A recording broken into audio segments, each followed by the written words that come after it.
Pour vous, qu'est-ce qui caractérise les fake news? Alors, de façon très synthétique, c'est une fausse information qui n'est pas cautionnée par les autorités. Uniquement ça? Oui.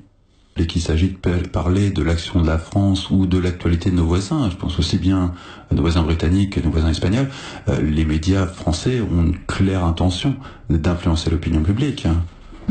Mais pas forcément en déformant sciemment la réalité. La plupart du temps, en ôtant une partie de la réalité. Je ne mettrai pas au même niveau Russia Today, qui est un média international, avec par exemple France 24. J'invite les auditeurs à s'amuser d'aller sur Russia Today France et de taper Poutine corruption et de trouver un article à charge. Vous n'en trouverez pas. Par contre, vous allez sur France 24, vous tapez, je sais pas moi, Hollande, Sarkozy ou je sais pas, le dernier député qui a eu un problème en justice, La République en marche, vous trouverez des articles dessus. Donc tout ne se vaut pas. Il y a des acteurs qui, eux, ont véritablement un agenda de propagande et ils utilisent notamment les réseaux sociaux pour essayer d'influencer notamment les lecteurs en France ou ailleurs.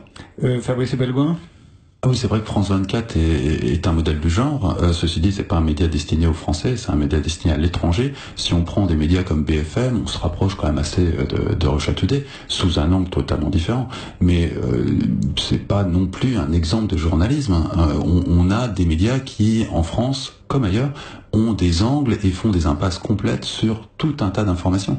Et c'est tout l'intérêt d'accéder à des médias à l'international, qui est d'autant plus facile quand ils sont traduits en français, pour avoir différents angles de lecture et une information qui commence à être un peu plus complète. Je comprends cette crainte du méchant soviétique avec un couteau entre les dents, mais malgré tout, ce qu'on a vu à l'œuvre dans les deux dernières catastrophes auxquelles on a assisté en termes de fake news, qui sont le Brexit et Trump, c'est d'un côté Steve Bannon, qui a une véritable industrie à fake news et qui n'a rien de russe. Qui était le conseiller de Trump. Qui était jusqu'à peu le conseiller de Trump, un white suprématiste, quelqu'un de charmant. Et de l'autre côté, Peter Thiel, qui est lui aussi conseiller numérique de Trump, et qui, avec Palantir, en conjonction avec une autre société, Cambridge Analytica, qui ont réussi à justement piloter ces fake news et les orienter vers la bonne personne. C'est ce dispositif qui est gigantesque et qui a coûté des fortunes, qui a vraiment été à l'œuvre dans les campagnes du Brexit et de Trump. Et il n'y a rien de russe là-dedans. Les Russes ont un rôle mineur, pas négligeable, mais mineur. J'ai un de mes cours où j'explique la guerre en Libye à travers Wikileaks. Et l'histoire que raconte Wikileaks, notamment à travers les emails échangés entre Hillary Clinton et un agent de renseignement qui était à Tripoli au moment de l'arrivée des troupes françaises, enfin des troupes anti-Kadhafi, raconte une histoire qui n'a strictement rien à voir avec ce que le monde nous a raconté, qui est à l'opposé de tout ce que les médias français nous ont raconté. Donc si on commence à vraiment faire du journalisme et faire du fact-checking, ça ne sera pas à l'honneur de la presse, hein. Si vous vous souvenez bien, à l'époque, on avait chanté les louanges de ces fameux journalistes citoyens libyens qui informaient les médias occidentaux sur la situation.